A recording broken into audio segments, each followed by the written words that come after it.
My parents told me I'd die if I went outside. Our parents never let us leave the house because we had a rare immune disorder that made the outside world deadly to us. My 3 siblings and I had lived our entire lives inside the same walls. Mom homeschooled us at the kitchen table. Dad worked from his home office. We watched other kids through the windows playing on the street, but Mom said one breath of unfiltered air would send us into anaphylactic shock. We had special filters on every vent and an airlock system at the front door like we were living in a bubble. I had vague memories from when I was really young of being in a bright open space with other children laughing. Mom said it was just a dream, but the memory felt different from dreams. It had smells attached to it like sunscreen and cut grass. When I was 7, I tried to follow Dad outside when he left for work. Mom grabbed me so hard she left bruises on my arms and locked me in my room for 3 days. "You could have died," she kept saying through the door. "You could have killed your siblings with the contamination." After that, I never tried again. Living inside was like being underwater. The same recycled air, the same walls. Things started changing when I turned 16. I found Mom's old laptop in the attic and discovered she'd forgotten to wipe the search history. There were dozens of searches about homeschooling laws and keeping children calm in isolation. Nothing about immune disorders. When I asked my parents what our condition was specifically called, Mom said, combined variable environmental immunodeficiency, which yielded 0 search results online. Even the rarest diseases had at least one mention. Our disease didn't exist. I started talking to someone in an online support group for chronic illness. His name was James and he actually had SCID. "You should at least have medical equipment," he wrote. "Oxygen tanks? Emergency meds? Something." But we had nothing.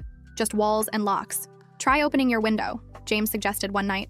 "Just a crack. If you were really that sick, you'd know immediately." My hands shook as I opened my bedroom window just an inch. The night air touched my face for the first time I could remember. It was cold and smelled like rain and earth and life. Nothing happened, no reaction, no symptoms. My lungs didn't close up. My skin didn't burn. I was fine. "More," James encouraged the next night. "Open it more." I opened it halfway and stuck my whole head out. The wind moved through my hair. I could hear things differently without walls muffling them. Dogs barking, cars in the distance. The world was so much bigger than our house. Still no reaction. My body was perfectly healthy. "We're not sick," I told my siblings one day when our parents were both in Dad's office on a work call. "I've been breathing outside air for weeks." My sister's eyes went wide. "That's impossible." "Try it yourself," I said.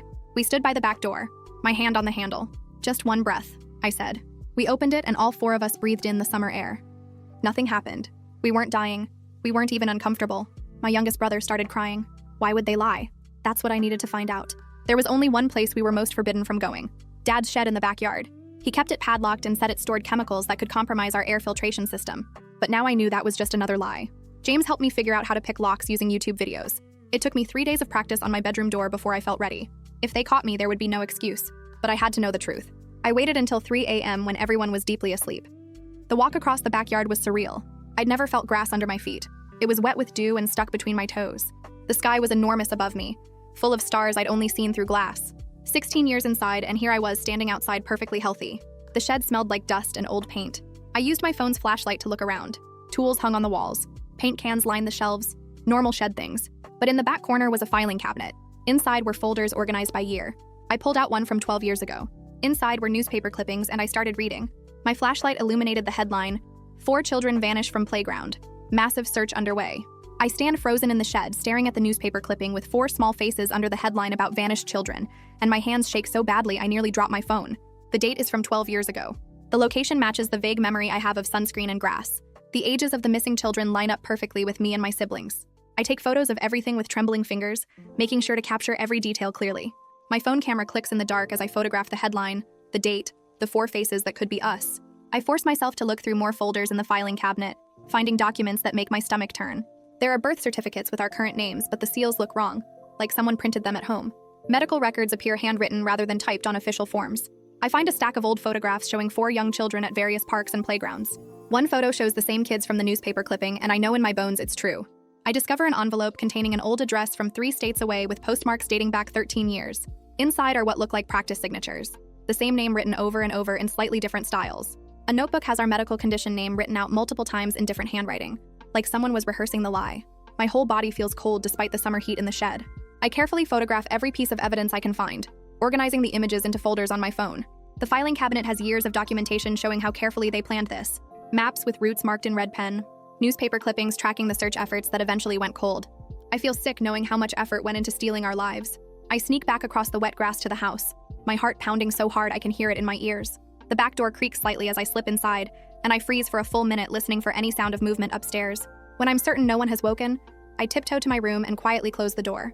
I can't sleep, so I spend the next 2 hours hiding copies of the evidence in multiple locations. I email the photos to myself using 3 different accounts I create with fake names. I hide my phone in a loose floorboard under my bed that I discovered years ago. I write down the key details on paper and stuff it inside an old book on my shelf. If they find one copy, I'll still have others. I lie in bed as dawn light starts filtering through my window, replaying that memory of being in a bright open space with other children. The smell of sunscreen and cut grass feels so real now. Not like a dream at all, but like a stolen moment from my actual life. I think about the parents in that newspaper article who lost their children. I wonder if they're still looking for us. I wonder if they think we're dead. At breakfast, I watch Mom and Dad carefully, studying their faces for any sign of guilt or fear. Mom makes pancakes like always, humming while she cooks. Dad reads news on his tablet while drinking coffee. They look so normal, so parental, and it makes me feel crazy knowing what I discovered just hours ago. Mom asks if I slept well, and I lie and say yes. Dad reminds us about our math lessons this afternoon. Everything is the same as every other morning we've had for 16 years. After breakfast, when our parents are both occupied with work calls in Dad's office, I gather my siblings in the room we use as a playroom and close the door. I show them the photos on my phone, watching their faces change as they process what they're seeing. My younger brother starts crying immediately. My sister's face goes pale and she grabs the phone from my hands to look closer. My other sibling just stares at the photos in silence. My sister refuses to believe it at first. She insists there must be some explanation, and that Mom and Dad would never lie to us about something this huge. My other sibling just stares at the photos in silence, not saying anything. My younger brother keeps asking why someone would do this to us. I try to stay calm and logical, walking them through each piece of evidence. I show them the birth certificates with different names. I show them the newspaper clipping with our faces. I show them the maps and the practice signatures. My sister keeps shaking her head like she can make it not be true. I spend the next hour trying to calm everyone down and get them to understand what we need to do next. My sister keeps saying there has to be another reason for all this, but I can see doubt starting to show on her face when I point out specific details in the photos. My younger brother won't stop crying, so I sit with him and let him lean against me while we all try to figure out our next move. Once everyone is calmer and our parents are still locked in their office on their work call, I sneak back to my room and pull out the old laptop. I open the support group and start writing a message to James, being careful about what I say in case someone else sees it. I attach some of the photos, but I make sure to crop out anything that shows our exact address or could identify us too easily. My hands shake as I type out the details about what I found and ask if this looks like real medical paperwork to him. I hit send and then sit there staring at the screen, refreshing over and over.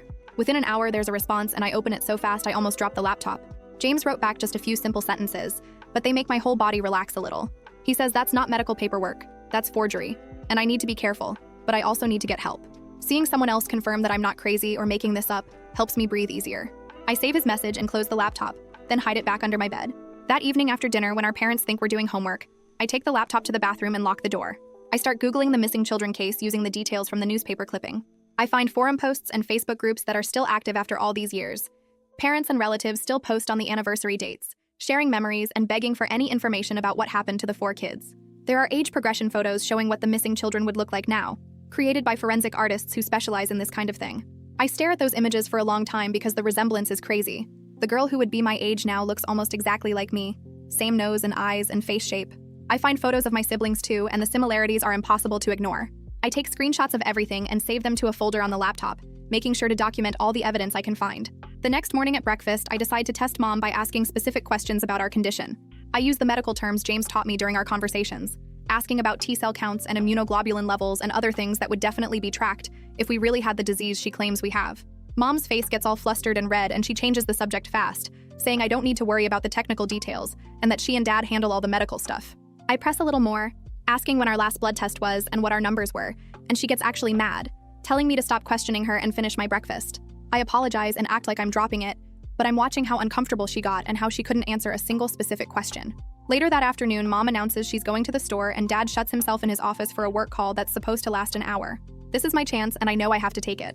I grab the old laptop from under my bed and wrap it in a plastic bag, then wait by the front door listening to make sure Dad is really on his call. When I hear his voice through the office door talking to someone about work stuff, I unlock the front door as quietly as possible and slip outside. The neighbor's recycling bin is sitting at the curb waiting for tomorrow's pickup, and I walk over to it trying to look casual even though my heart is beating so hard. I lift the lid and shove the laptop down under some cardboard and papers, making sure it's hidden but also somewhere it won't get crushed. As I'm closing the lid, I see Heidi Nolan from across the street standing on her porch watching me. Our eyes meet for just a second, and I try to communicate with my expression that something is wrong, that I need help. She gives a tiny nod like she understands, and I hurry back inside before anyone notices I left. That night, after everyone is asleep, I use my phone to video call James. I'm under my covers with the volume turned way down so no one hears. He answers right away, and I can see his face in the dim light from his room.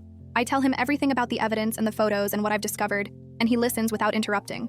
When I finish, he says I need to contact authorities as soon as it's safe to do so. He explains that what's happening to us is criminal, and that we're in real danger now that I've discovered the truth. We talk through different scenarios about what might happen if I report, like whether we'd be taken away immediately, or if there would be an investigation first. The fear is so big it feels like it's choking me, but the need to escape this lie is even bigger. James promises to help however he can, and tells me to be careful and smart about my next moves. The next day, I decide to test our parents again, this time with Dad.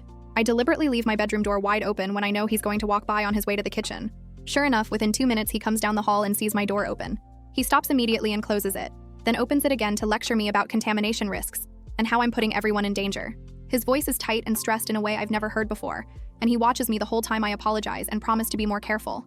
I act totally compliant and sorry, but I'm studying how fast he reacted and how controlled his response was, like he's been practicing what to say if this happened. After he leaves, I sit on my bed thinking about how everything they do is calculated and planned. That afternoon, when our parents are both busy, I gather my siblings in the playroom again and close the door. I tell them we need to create a code word system in case we need to communicate something urgent without our parents understanding.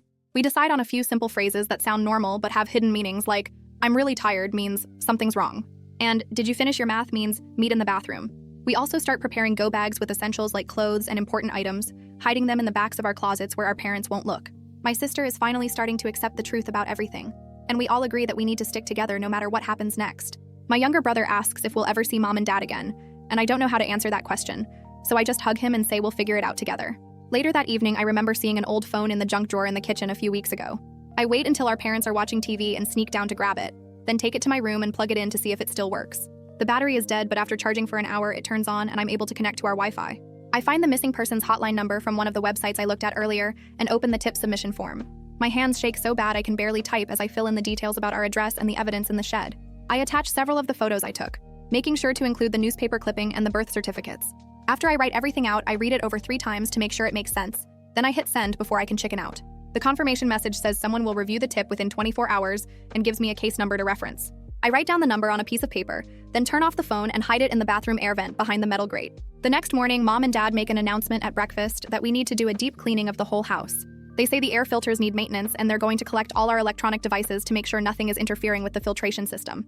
I feel my stomach drop, but I keep my face calm and normal. They go through each of our rooms one by one, taking phones and tablets and anything with a screen or battery. I'm so grateful I hid the important stuff because they're being really thorough, checking drawers and under beds. The atmosphere in the house feels different now, tense and watchful in a way it never has before. Mom keeps glancing at Dad like they're communicating without words, and Dad seems jumpy and on edge. That night, after everyone goes to bed, I wait until after midnight, then sneak to the bathroom and retrieve the phone from the air vent. I turn it on with the brightness all the way down and create a new email account using a fake name. I upload all the photos to a cloud storage account so they'll be safe even if the phone gets found and destroyed. I also write down the tip line number and the case number they gave me on a small piece of paper. Back in my room, I carefully pull up the corner of my mattress and find a small tear in the lining, then stuff the paper inside where no one will find it. Every precaution feels necessary now because I can tell our parents are getting suspicious, and I don't know how much time we have left before something happens. I wait 3 more nights before going back to the shed, because I need to be absolutely sure everyone is sleeping deeply. At 1:30 a.m. on the 4th night, I slip out of bed and tiptoe down the stairs, avoiding the creaky 3rd step from the bottom. The grass is cold and wet again under my bare feet as I cross the yard. Inside the shed, I go straight to the filing cabinet and start checking for locked drawers I missed before. There's one at the very bottom that won't open when I pull the handle. I use my bobby pin technique, and after about 5 minutes of careful work, the lock clicks. Inside are official-looking documents with raised seals, and I pull them out with shaking hands. These are birth certificates, but the names are completely different from what I've been called my whole life. The parents listed aren't Mom and Dad. My real birth name is printed right there in black ink, and it feels like reading about a stranger. I stare at it for a long time, trying to make it feel real. My siblings have different names too, names I've never heard before. I take photos of each certificate, making sure the flash captures every detail clearly. In the same drawer underneath the certificates, I find an old photograph that's bent at the corners from age. 4 small kids are standing in front of playground equipment, and I recognize that red slide from my earliest memory. I flip it over, and someone wrote 4 names in blue pen, along with a date from 13 years ago. These must be our real names, the ones we had before we were taken. I match the names to the birth certificates, and everything lines up perfectly. The evidence is right here in my hands, proving that everything about our lives has been a lie. I take multiple photos of both sides of the picture, my hands shaking so badly I have to brace my arms against the filing cabinet to keep the camera steady. I keep searching and find a big manila envelope stuffed in the back of the drawer. Inside are apartment lease papers from a city I've never heard of that's 3 states away. The dates are from the year before we disappeared, according to the newspaper articles. There are also utility bills with the same address, and what looks like printed maps with notes scribbled in the margins. Someone circled certain playgrounds and parks in red pen, and drew routes between them. Looking at this makes me feel sick to my stomach because it shows how much planning went into taking us. This wasn't some sudden mistake or bad decision. They spent months figuring out where to find kids and how to grab us without getting caught. I photograph everything in the envelope, then put it all back exactly how I found it and close the drawer. My legs feel weak as I walk back to the house. I go straight to my siblings' rooms and wake them up one by one, putting my finger to my lips so they stay quiet. We gather in the room we share for playing games, and I show them the photos on my phone. My younger brother starts crying right away when he sees the birth certificates. My sister takes his hand and squeezes it while we all crowd around the small screen. We whisper about these names that belong to us, trying them out quietly to see how they sound. None of them feel right because we've never heard them before. We're looking at our own identities like they're artifacts from someone else's life. My sister keeps staring at her real name and touching the screen like she can't believe it's real. The sun is just starting to come up when we finally go back to our rooms. I hide my phone again and try to sleep, but I'm too wired. At breakfast a few hours later, Dad makes an announcement that sounds casual but feels dangerous. He says we need to do extra filter maintenance for the whole next week. Everyone has to stay in their rooms except for meals. No exceptions. Mom nods along, but she looks stressed and keeps glancing at Dad like they've been talking about something serious. The way they're acting makes me think they know I've been snooping around even though I've been so careful. This sudden lockdown feels like a trap closing around us. During lunch the next day, I have maybe 10 minutes out of my room while Mom is in the bathroom and Dad is on a work call. I grab a piece of paper and write as fast as I can asking for a welfare check at our address. I explain that we're being held inside against our will and need help urgently.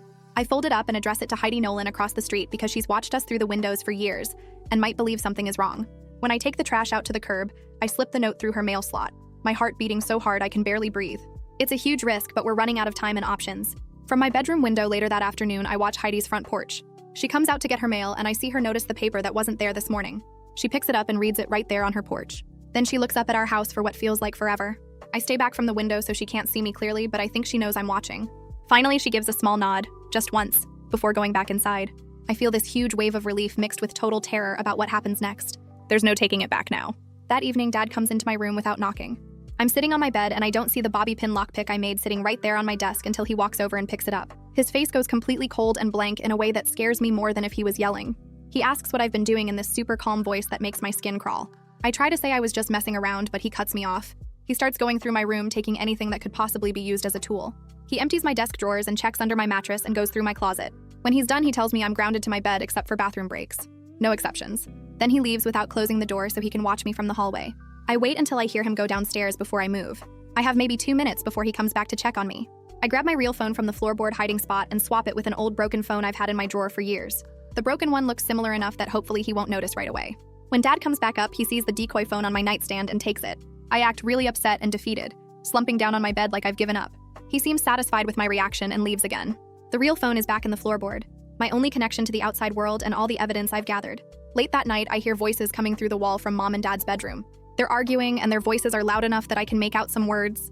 Dad says something about moving again and starting over somewhere else. Mom sounds like she's crying and her voice is all high and stressed. I press my ear against the wall and hold my breath to hear better. Dad keeps saying they don't have a choice and they need to leave soon. Mom asks about us kids and what they'll tell us. My heart is racing because I realize they're planning to run away and take us with them. They know someone is closing in on them. Everything I've done to gather evidence and get help is making them panic. I need that welfare check to happen soon before they can pack us up and disappear to some new place where no one will ever find us. I barely sleep that night, and when morning light starts coming through my window, I'm already awake and watching.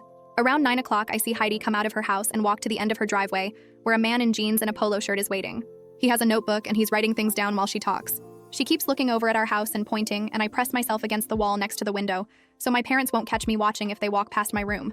The man nods a lot and writes more notes, and Heidi gestures toward our windows and the front door. My heart is beating really fast because I know she got my note and she's actually doing something about it. The man takes out his phone and makes a call while Heidi waits, and they talk for maybe 15 more minutes before he gets in his car and drives away. Heidi looks directly at my window before going back inside, and I hope she can tell I'm grateful, even though she can't see me clearly. I wait until I hear Mom in the kitchen before I risk moving away from the window. I need to tell my siblings what I just saw, but we have to be careful about when and where we talk. Dad is already in his office on a call and Mom is making breakfast. So I use the bathroom and knock quietly on the doorframe of my sister's room on my way back. She looks up from her bed and I mouth the word bathroom and hold up 5 fingers for 5 minutes. She nods once and I go back to my room to wait. My younger brother walks past in the hallway and I catch his eye and make the same gesture, and he understands immediately because we've gotten good at silent communication over the past few days. When enough time has passed, I tell Mom I need the bathroom again, and she barely looks up from the eggs she's cooking. My sister is already in there waiting, and my younger brother slips in right after me, and our other sibling comes in last and closes the door behind them.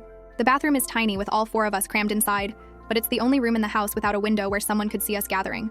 My sister sits on the edge of the tub and my younger brother leans against the sink while I stay by the door so I can hear if anyone comes down the hallway.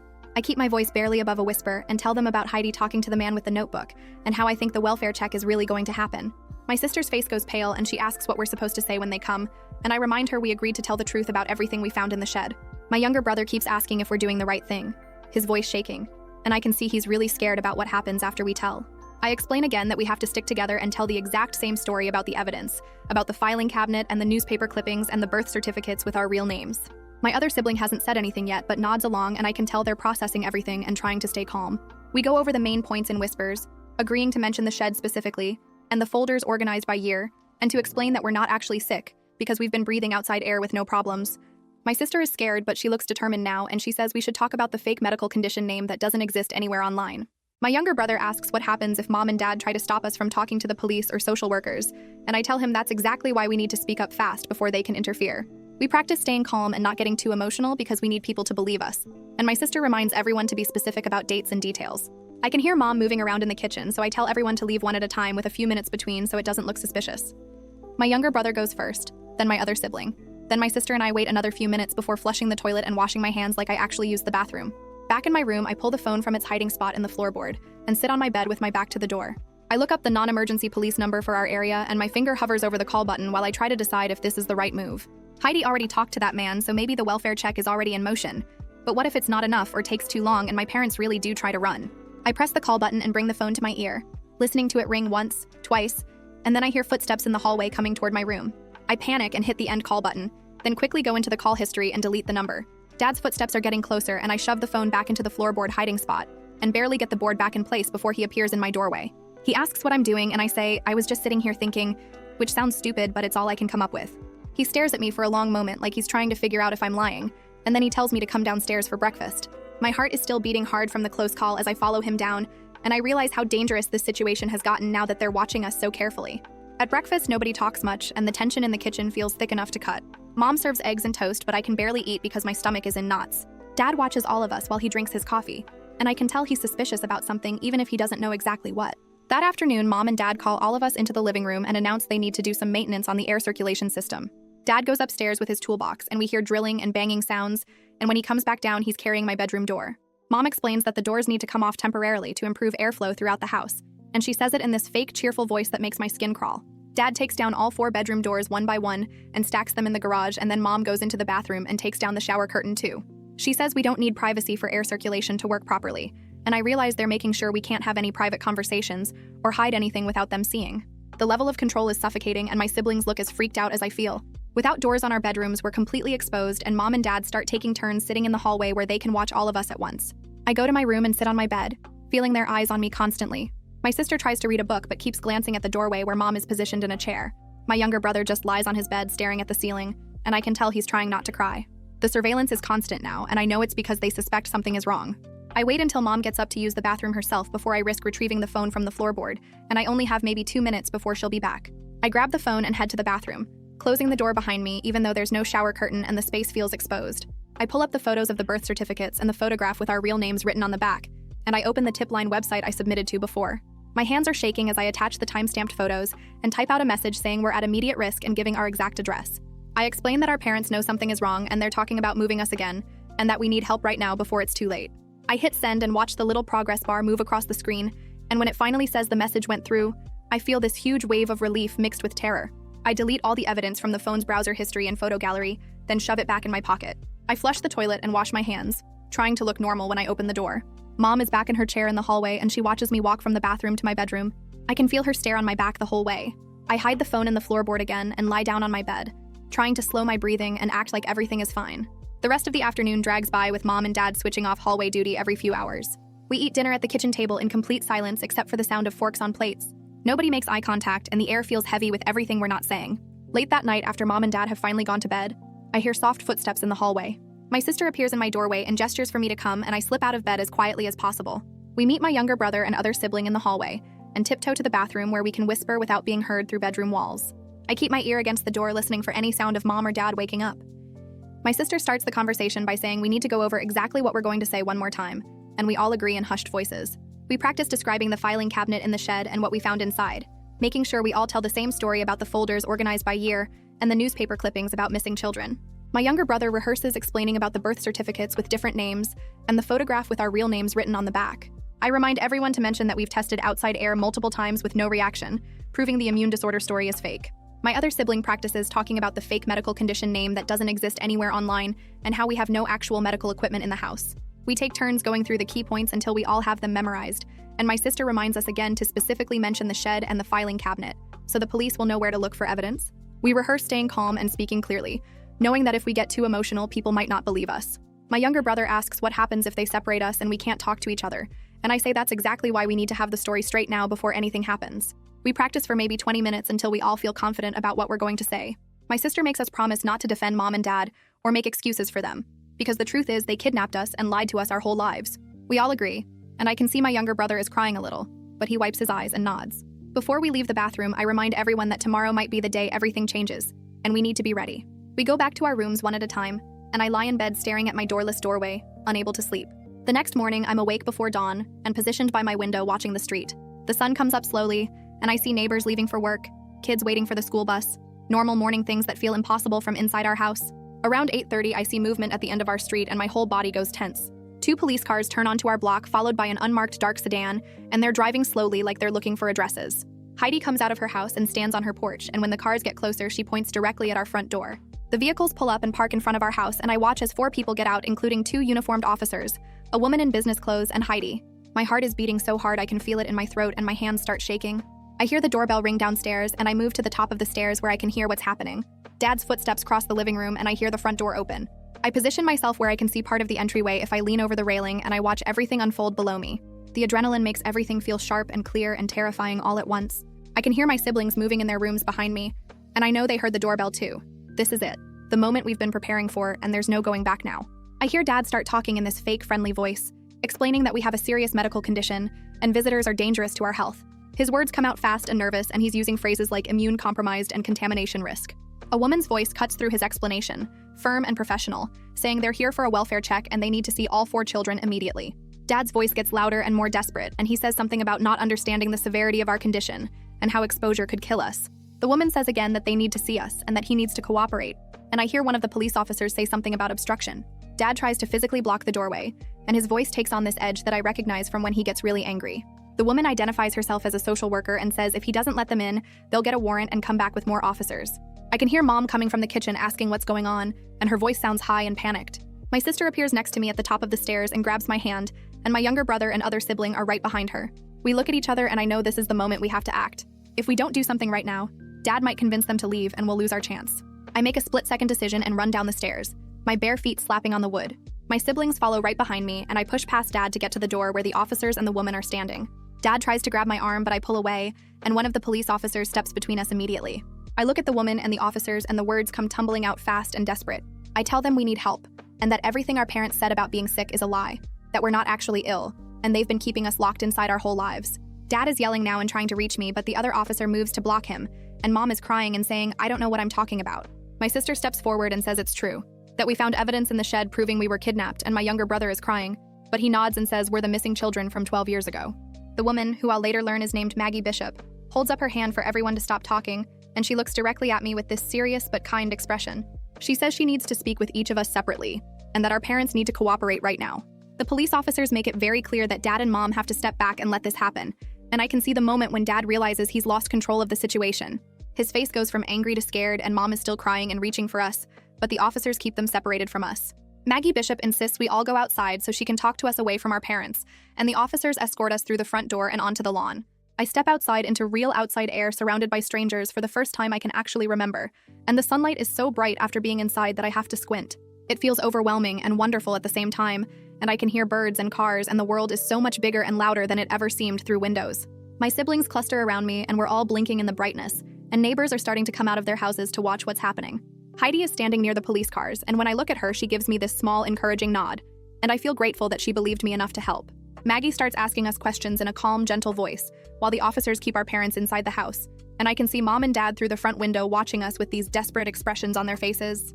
The grass is cool and slightly wet under my bare feet, and the air smells like flowers and car exhaust and freedom, and even though I'm scared about what happens next, I know we did the right thing by speaking up. My younger brother is still crying, and my sister puts her arm around him, and we stand together in the front yard telling our story to people who can actually help us escape. Maggie pulls out a tablet and starts asking me questions in a calm voice. basic things like my name and age and how long we've lived in the house. I answer as clearly as I can, even though my voice shakes, and she writes down everything I say without interrupting. She asks about the evidence in the shed, and I tell her about the filing cabinet and the newspaper clippings and the forged documents. My sister steps forward and confirms what I'm saying, her voice stronger than mine, and she explains how we all tested breathing outside air with no reaction. My younger brother nods when Maggie asks if this is true, and my other sibling quietly says yes when she turns to them. Through the front window, I can see Mom crying with her hands over her face while one officer stands near her, and Dad is arguing with the other officer, but I can't hear what he's saying. Maggie asks if our parents ever hit us or hurt us physically, and I tell her about Mom grabbing my arms hard enough to leave bruises when I was 7. My siblings share other moments of being locked in rooms or having things taken away, and Maggie keeps writing everything down with this serious expression. She asks if we want to talk to our parents, and all 4 of us say no at the same time. One of the officers walks over to his patrol car and picks up his radio, speaking into it with urgent hand gestures. Within minutes, I hear sirens in the distance getting louder, and 3 more police cars pull up to our house with lights flashing. Neighbors start coming out onto their porches and lawns, pointing and talking to each other, and I realize our whole street is watching this happen. More officers get out of the cars and start talking to the first 2, and someone brings out yellow tape that they start stringing across our driveway. The officer who was with Dad walks him toward one of the patrol cars with a hand on his arm, and I see metal handcuffs on Dad's wrists catching the sunlight. Mom sees this and makes this horrible wailing sound. Then her knees give out and she collapses onto the grass.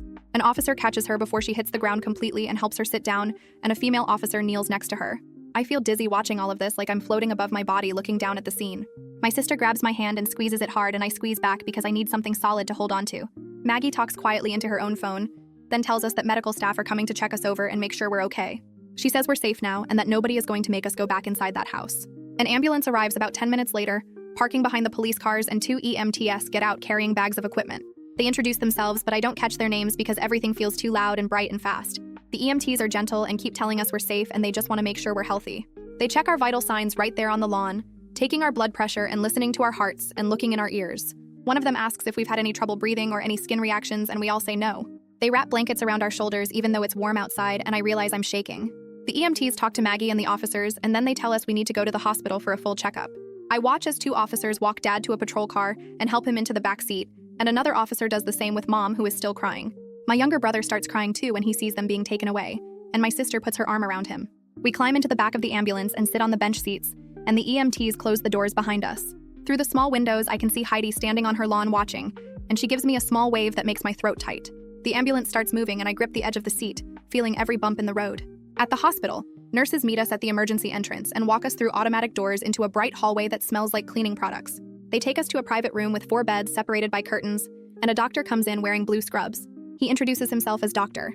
Dexter Raymond and shakes each of our hands, which surprises me because adults usually don't do that with kids. Dexter explains that he needs to run some tests to check our overall health and make sure we don't have any medical issues. He takes blood samples from each of us, talking through each step so we know what's coming.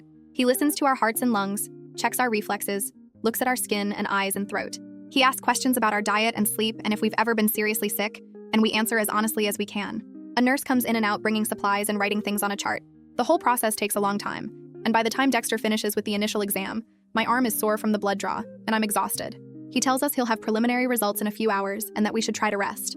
Nurses bring us sandwiches and juice boxes, and we eat sitting on the hospital beds with our legs dangling over the edges. That afternoon, a man in a suit knocks on our door and introduces himself as Detective Vikram Mahmood. He has kind eyes and a calm voice, and he pulls up a chair to sit at our level instead of standing over us. Detective Mahmood explains that he needs to ask us some questions about our lives and what we found in the shed.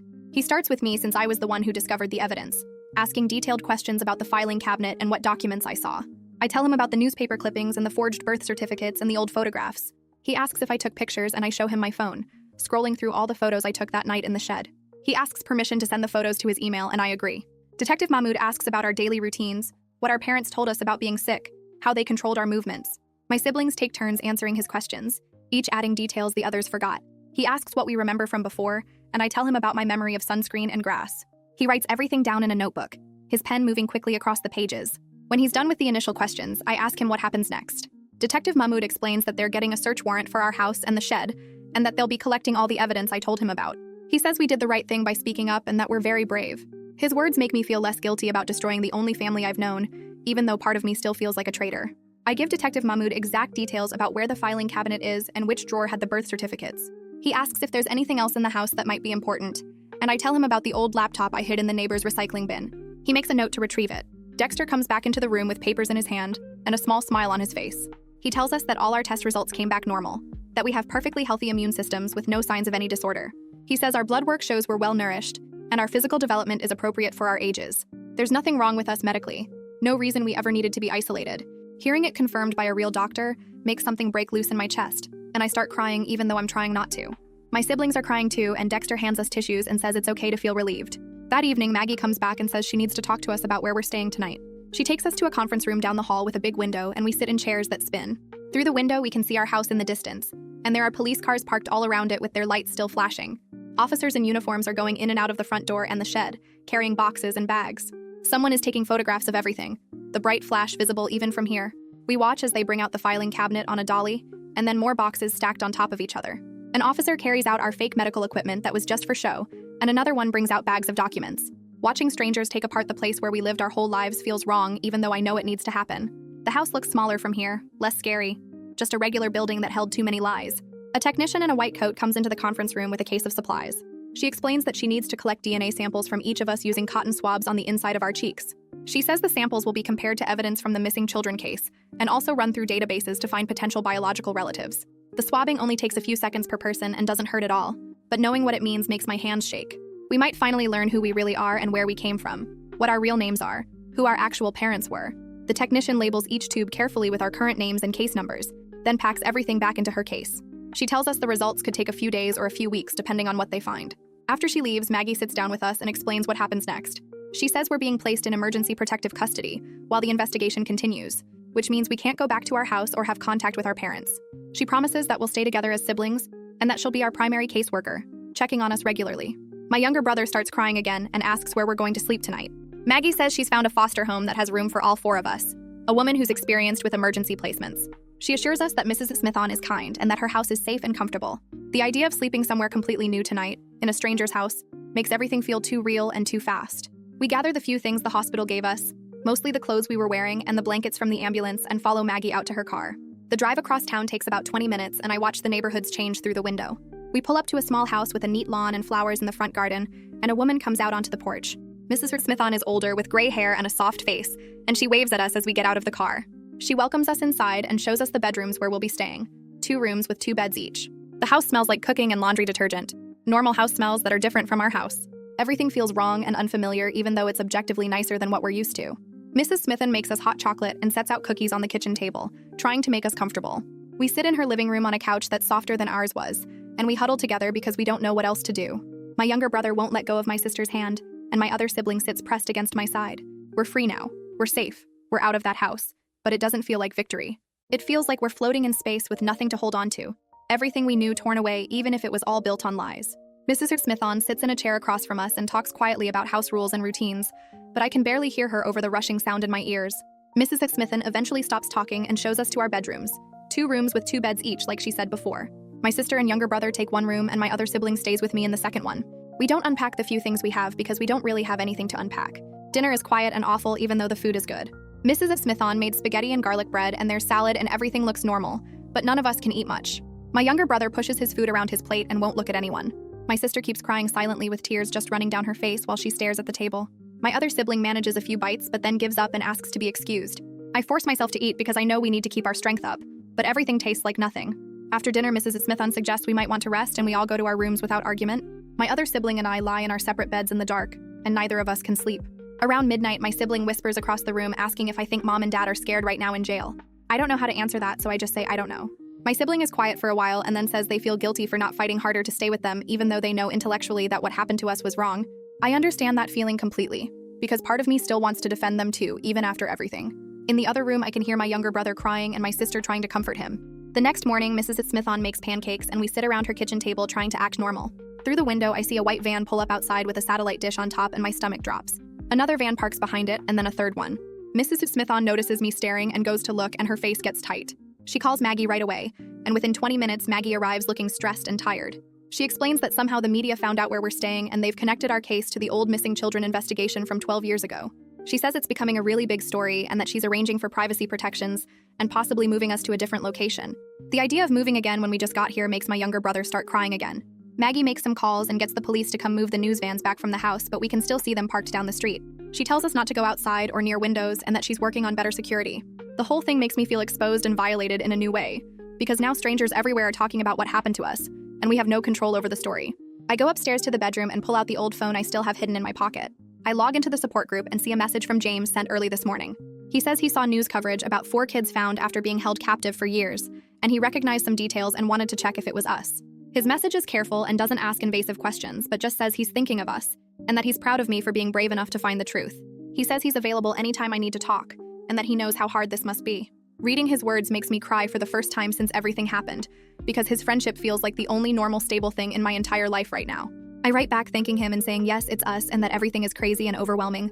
He responds right away saying he's here whenever I need him, and that I should focus on taking care of myself and my siblings.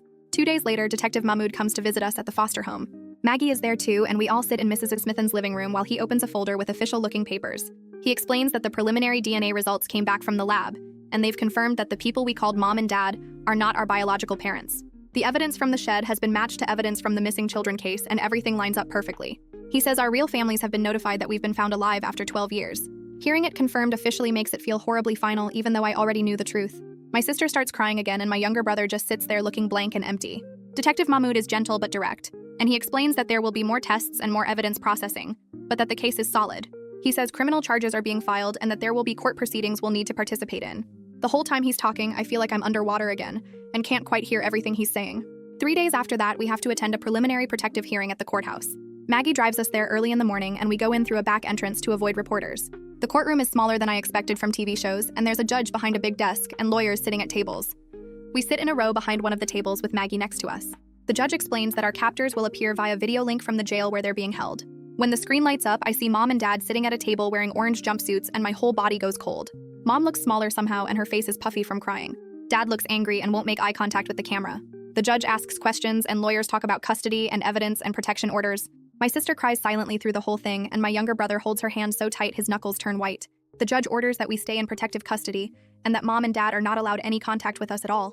Their lawyers try to argue that they're loving parents who made mistakes, but the prosecutor talks about the evidence of kidnapping and false imprisonment and premeditation. When the hearing ends, the screen goes dark and they're gone, and I realize I don't know if I'll ever see them in person again. After the hearing, Maggie takes us to her office and gives us copies of the original missing persons reports from 12 years ago. She spreads the papers out on her desk, and we read about ourselves as 4-year-olds who vanished from a playground. I learn that my real birth name is different from the one I've used my whole life. I read about my biological parents who filed the report and never stopped searching. There are details about the life I was supposed to have, including the preschool I attended and the neighborhood where we lived. My siblings read their own reports, and we're all quiet, processing this information about who we really are. The grief of all that lost time feels crushing and huge. I think about the 12 years my real parents spent looking for me and the childhood I should have had. Maggie explains that she's setting up counseling for all of us with someone who specializes in trauma and kidnapping cases. The next week, we start sessions with Nadine Bauer, who has an office across town with comfortable chairs and soft lighting. She's probably in her 40s with kind eyes and a calm voice. In our first session, she explains that everything we're feeling is normal and valid, including the confusing feelings about our captors. She asks us to talk about what the last few weeks have been like, and I try to explain, but I can barely get words out without crying. My siblings are the same way, and we all break down trying to describe the layers of betrayal and loss. Nadine doesn't rush us or try to make us feel better with empty words. She just listens and validates and helps us name the different emotions we're experiencing. She says healing isn't going to be quick or linear, and that we'll all process this differently. By the end of the session, I feel exhausted, but slightly less alone. A few days later, Detective Mahmoud comes back with more news. He says they've located biological relatives who want to meet us. For me, it's an aunt and uncle named Brian and Rosanna Cartwright, who are my mom's sister and brother-in-law. He explains they've been part of the search efforts for all 12 years and never gave up hope. He shows us photos of them and asks if we'd be open to meeting them. The idea fills me with equal parts hope and complete terror. That night, my siblings and I have a long discussion about whether we're ready to meet our biological families yet. My sister argues strongly that we should wait because it's too much too fast, and we're barely holding it together as it is. I say that I think we should at least meet them once to see how we feel because they've been looking for us all this time. My younger brother doesn't know what he wants, and my other sibling says they're scared but willing to try. We go back and forth for over an hour discussing the pros and cons. Finally, we agree to do a supervised meeting with Nadine there for support, and with the understanding that we can stop anytime if it gets too overwhelming. Maggie arranges everything and also sets up a visit back to our old house so we can get personal belongings under supervision. The day we go back feels surreal and wrong. Police officers escort us inside, and we're only allowed in certain rooms. Walking through those familiar spaces feels like entering a museum of our whole lives in captivity. Everything looks the same but different now that I know the truth behind it all. I go to my bedroom and gather my favorite books and the few things that actually feel like mine. My siblings do the same in their rooms, moving quietly like ghosts. I try not to look at the family photos on the walls showing the 4 of us with mom and dad at various ages all documenting our fake family. In the living room, there's a photo of all 6 of us from last Christmas, and I have to turn away from it because the smiles look so real and normal. We load our things into bags and leave as quickly as possible because being there makes me feel sick and sad and angry all at once. Over the next few days, Heidi came to the police station to give her official statement about everything she'd noticed over the years. She told Detective Mahmoud about how she'd never seen us kids outside even once in the 12 years we lived across the street. She described the weird air filtration system she could see through the windows and how Mom would practically panic if anyone got too close to the front door. She mentioned the time a delivery guy tried to hand a package directly to Dad, and Mom came running out screaming about contamination. Heidi said she'd always felt something was off, but didn't know what to do about it until I slipped that note through her mail slot. Detective Mahmoud told us later that her testimony helped establish the pattern of control and isolation, which made the case stronger. I wanted to thank her, but Maggie said it wasn't appropriate yet since Heidi might have to testify in court. Still, I felt grateful that she'd trusted her gut and helped us when it mattered most. Mrs. Smithon sat down with us one evening and pulled out a stack of papers about school enrollment. She explained that fall semester started in 3 weeks, and we needed to get registered if we wanted to attend. The idea of sitting in a classroom with other teenagers made my stomach flip between excited and terrified. She helped each of us fill out the forms, and I marked down that I'd be starting 11th grade.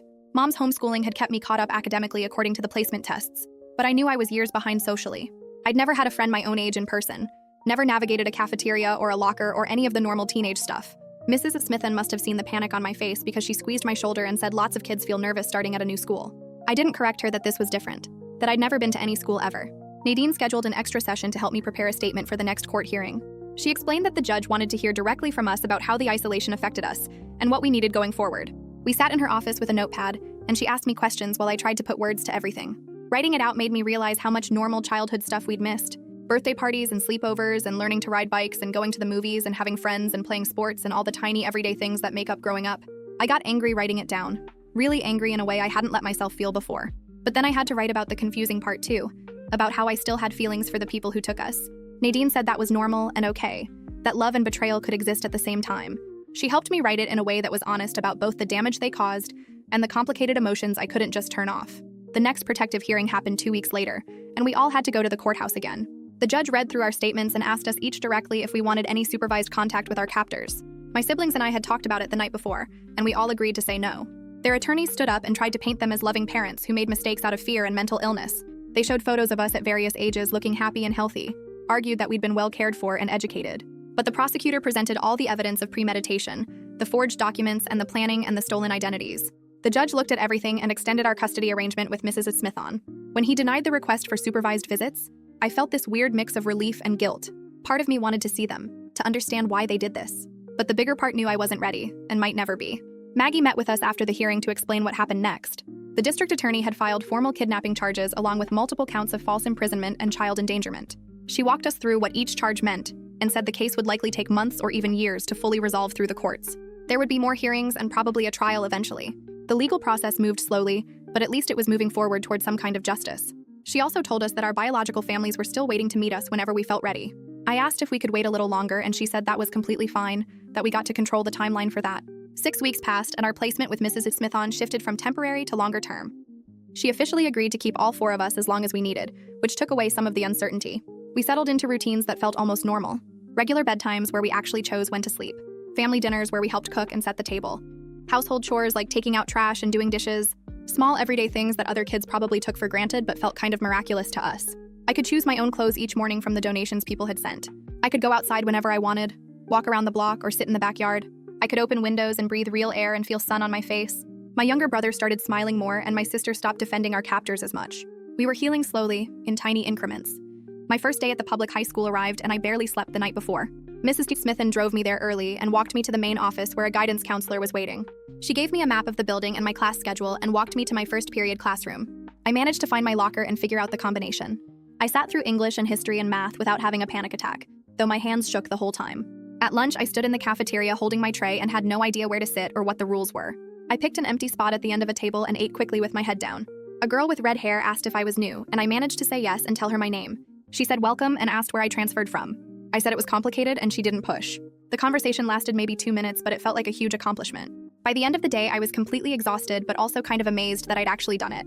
That evening, I video chatted with James and told him about navigating the cafeteria and trying to figure out where to sit. He laughed and said his first day at his school was a disaster too. He'd sat at the wrong table and some seniors told him to move. He shared more awkward school stories about getting lost and walking into the wrong classroom and forgetting his gym clothes. For a few minutes, I felt like a regular teenager talking to a friend about normal teenage problems. James had this way of making everything seem less scary by reminding me that everyone struggles with this stuff. His perspective helped me see how far I'd actually come in just a few months, from being locked inside to sitting in a real classroom with other kids. Nadine arranged for us to visit a public park under her supervision the following weekend. She drove us there and said we could explore for an hour while she stayed on a bench nearby. The sensory experience hit me immediately. The smell of cut grass and flowers, the sound of other children laughing and playing on the playground equipment, the feeling of wind moving through my hair and sun warming my skin, all of it triggered that early memory from before we were taken, the one with sunscreen and grass that I'd thought might be a dream. I walked toward the playground and watched kids climbing on the structures, heard their voices calling to each other. My younger brother ran to the swings and started pumping his legs. I stood there and started crying, not from sadness exactly, but from this overwhelming release of something I'd been holding in. Nadine came over and asked if I was okay. I nodded and said I remembered this, remembered being little and free and happy before everything got stolen. She said that memory was real and precious, and I could hold on to it now. In my next private counseling session, Nadine suggested I write a letter to the woman I called Mom. She said I didn't have to send it, that it was just for me to process my feelings. I sat there with a blank piece of paper for a long time before I started writing. I wrote that part of me still loved her despite the terrible things she did. I wrote that I was angry about having that love, that it felt like another way she'd messed me up. I told her about the confusion of missing her sometimes, even though I knew what she'd done was wrong. I wrote about the good memories mixed in with the bad ones, how she'd read to us at bedtime and made our favorite foods and celebrated our fake birthdays. I filled 3 pages before I stopped, my hand cramping. Nadine read it and said my feelings didn't have to make sense right now. She explained that healing wasn't a straight line, that I could be angry and sad and grateful and hurt all at the same time. She said the complexity of my emotions was actually a sign of growth, that I was learning to hold multiple truths at once. A few days later, Mrs. Smithon asked what we wanted for dinner, and the question stopped me cold because nobody had ever asked that before. My younger brother suggested tacos, and she smiled and said we could make them together.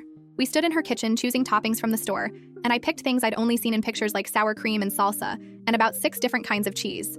Mrs. Smithon showed us how to cook the meat and warm the shells, and we set everything out on the counter in bowls. My sister grabbed a shell and started piling things on until it was so full the whole thing split apart and fell on her plate in a messy heap. My younger brother laughed, and it was the first real smile I'd seen on his face in weeks. We all made our tacos too full and watched them fall apart, and somehow that made it better, made it feel normal and silly and good. My sister looked at me while we were eating and said it felt good, even though she was still mixed up about everything. Mrs. Smithon didn't push or ask questions, just let us have this one normal moment of choosing our own food and making a mess together. 3 months after the welfare check, I stood in the backyard at night looking up at the stars. Court cases were still waiting to happen and biological families wanted to meet us, and I had years of catching up to do on normal life. But I was breathing real air without any filters or lies. I was making my own choices about small things like what to eat and when to go outside. I was slowly learning who I actually was under all the fake stories and locked doors. The fear was still there sitting in my chest. So was something else that felt like cautious hope that maybe we would actually be okay.